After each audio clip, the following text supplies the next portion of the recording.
tahimik lang yan, pero Naku po, Kalinga Pedo, binulgar kung ano ang tunay na ano ni Beyonce. Ano nga ba ito?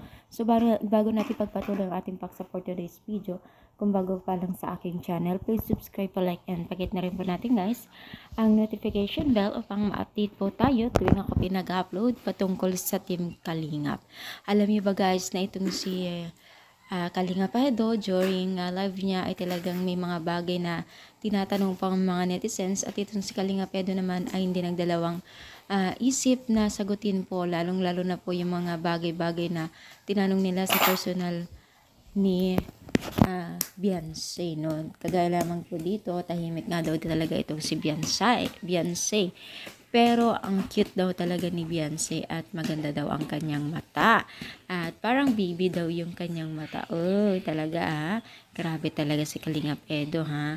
So talagang pinapakilig niya yung mga nanonood sa kanila, no? So yan po yung isa sa mga napansin po ng mga netizens kay Kalinga Pedo na tila sumasabay din po sa agos ng moment kilig po ng mga netizens, which is talagang kilig ka talaga sa kanila kasi unang-una mga mima ay itong si Kalinga Pedo ay meron pang bakat ng hindi magandang nakaraan sa mga love team nila, pero pilit pa rin po ng Team Kalingap na bigyan ng kahulugan at bigyan ng katahimikan, bigyan ng kilig moment po ng mga netizens, which is totoo naman na talagang maraming kinikilig sa kanila.